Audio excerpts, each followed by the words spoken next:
नमस्कार. आज आपण पाहणार आहोत सकाळच्या नाश्त्याचा पदार्थ. सकाळचा नाश्ता म्हटलं की एकदम घाईचं काम असते, तर अशाच घाईच्या वेळेला झटपट होणारी रेसिपी म्हणजे रवा इडली. खायला एकदम जबरदस्त अशी होते, करायला एकदम सोपी आहे. त्याच्यासोबत आपण चटणी पाहणार आहोत. जशी हॉटेलवर केली जाते ना तशी चटणी ही घरी आपली तयार होते. चला तर मग सुरुवात करू. तर सुरुवातीला आपल्याला घ्यायचा आहे रवा. तर पहा, 1.5 कप इतका रवा आहे. त्याच्यामध्ये आपल्याला घालून घ्यायचं आहे दही. तर दही थोडंसं आंबट असेल ना तर चालेल. आता इथं मी अर्धी वाटी इतकं दही घातलेलं आहे. फार जास्त घातलेलं नाही, कारण हे आंबट आहे.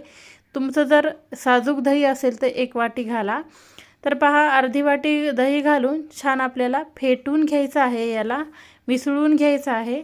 पाणी आपल्याला एकदम जास्त ठेवायचं नाही, हलकंसं जास्त झालं तरीही चालेल, पण एकदम पातळ करायचं नाही, कारण रवा जास्त फुलतो पण इतकाही फुलत नाही. आपल्याला एक 10 मिनिट बाजूला ठेवायचं आहे. तर छान मिसळ की बाजूला ठेवू 10 मिनिटासाठी आणि करू चटणीची तयारी. त्याच्यासाठी पॅन ठेवलेला आहे. पॅनमध्ये तेल आपण घालून घेतलं आहे 1 माप. तेल छान गरम झाले की त्याच्यामध्ये घालायचे आहे शेंगदाणे. तर पाऊण वाटी इतके मी शेंगदाणे घातले आहेत, एका वाटीला थोडेसे कमी.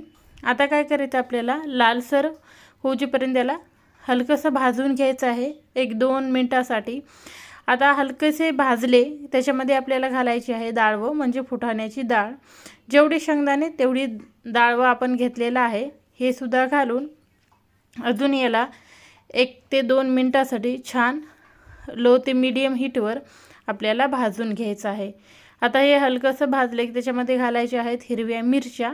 चटणी आपल्याला एकदम तिखट अशी करायची नाही, म्हणजे हलकी तिखट करायची. त्याच्यामुळे मी मिरच्याचं प्रमाण थोडंसं कमी ठेवले. 5 मिरच्या घालून घेतलेल्या आहे. जास्त तिखटीच्या नाहीत, जास्त तिखट नाही, तर त्याच्यामुळे मी 5 घालून घेतल्यात.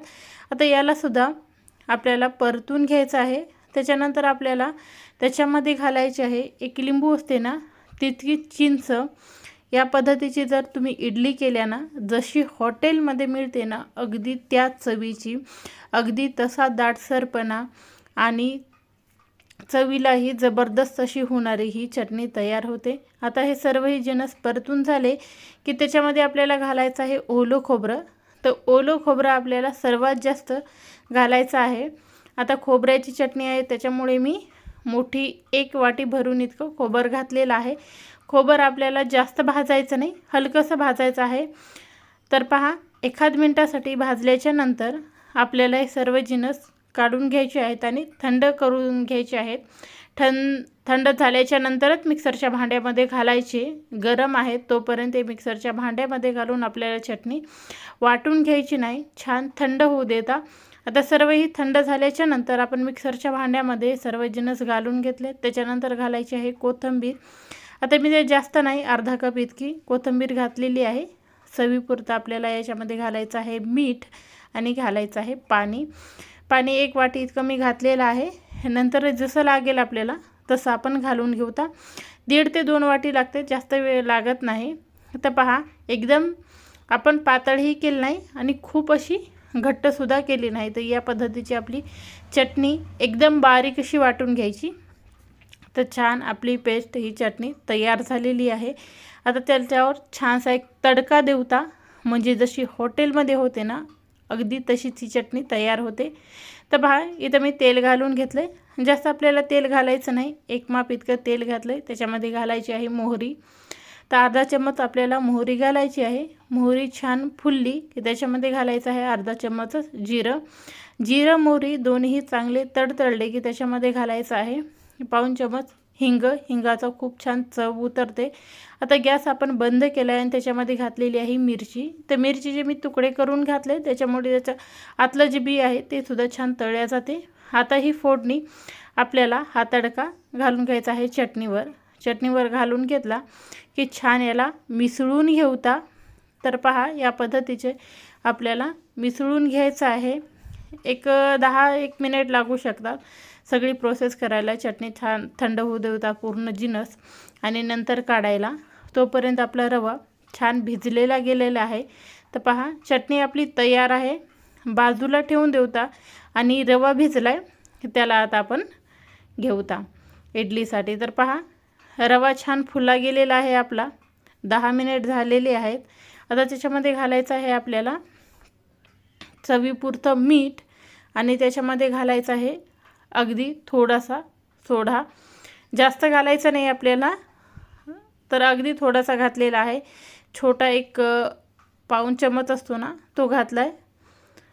तर पहा, सोडा घातल्याच्या नंतर आपल्याला त्याच्यावरून थोडंसं पाणी घालायचं आहे, म्हणजे छान असा रवा आपला फुलायला लागतो। तर पहा, पाणी घालून छान याला फेटून घेऊता। आता फेटून झालं तोपर्यंत मी इडली पात्र हे पाणी घालून गरम करायला ठेवलेलं होतं। आता काय करायचे, त्याचे प्लेट आहेत ना ते घ्यायचे आहेत आपल्याला आणि अगदी थोडंसं याच्यावर तेल घालून घ्यायचं आहे, जास्त प्रमाणात घालायचं नाही, अगदी थोडंसं घालायचं आणि ब्रशनी या पद्धतीने लावून घ्यायचं, म्हणजे सर्व बाजूला एकसारखं हे लागल्या जातं। तर पहा, या पद्धतीने आपल्याला हे तेल लावून घ्यायचं आहे। झटपट होणारी इडली आहे। तर आता काय करायचं आपल्याला, जास्त याच्यावर घालायचं नाही, एक पळी आपण हे इडली बॅटर म्हणजे रव्याचं ते बॅटर आहे ते याच्यावर घालून घेऊता। जास्त घातलेलं नाही, एक पळी घालून घ्यायचं आहे, ज्याच्यामुळं अजून फुलली का तर छान हे त्याचे गोल आहेत ना व्यवस्थित असे भरल्या जातात। तर पहा, सर्वही पात्रामध्ये मी असेच घालून घेतलेत। आता इडली पात्रामध्ये पाणी घालून आपण गरम करायला ठेवलेलं होतं, केव्हाही पाणी अगोदरच हे गरम करून घ्यायचं। तर छान पाणी गरम झालेलं आहे, त्याच्यामध्ये आता हे छिद्र आहेत ना, हे होल ते एकमेकांच्या वर येईल असे आपल्याला ठेवायचे आहे। तर या पद्धतीने आपण सर्वही ठेवून घेऊता, जास्त वेळ लागत नाही। आता याला लो ते हाय हीटवर असं करत जरी उकडून घेतलं तरीही जमेल। एका सुरी घालून पाहायची, चेक करायची, सुरीला आपल्या काहीही लागत नाही की व्यवस्थित आपली ही इडली बनली आहे असं समजायचं आणि इडलीला काढून घ्यायचं। तर पहा, इडली आपल्याला एकदम झाल्या काढायची नाही, थोडंसं थंड होऊ देऊता। अर्धा 1 मिनिटासाठी थंड झाली की एक चम्मच घ्यायचा आणि चम्मचचा जो दांडा असतो ना, पाठचा भाग, त्यांनी ही इडली काढून घ्यायची। तर पहा, एकदम सॉफ्ट आणि झटपट होणारी आपली ही इडली तयार आहे। बिलकुलही पात्राला लागत नाही, चिटकत नाही, भांडे जास्त भरत नाहीत आणि झटपट होणारी सकाळच्या नाश्त्याचा पदार्थ हा एकदम मऊ आणि लुसलुशीत आपली ही इडली तयार आहे। तर या पद्धतीने आपल्याला सर्व ही इडली ही काढून घ्यायची आहे।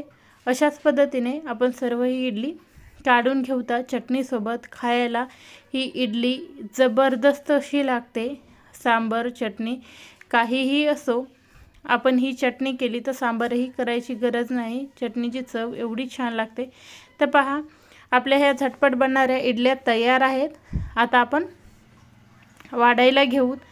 तर एकदम छान हॉटेलसारखी चटणी आणि इडली आपली झटपट होणारी ही तयार आहे। तर या पद्धतीची नक्की करून पहा, तुम्हाला नक्की आवडणार आहे। व्हिडिओ आवडला असेल तर लाईक करायला विसरू नका, नक्की लाईक करा। त्याचबरोबर चॅनलला सबस्क्राईब देखील करा। पुन्हा भेटूया।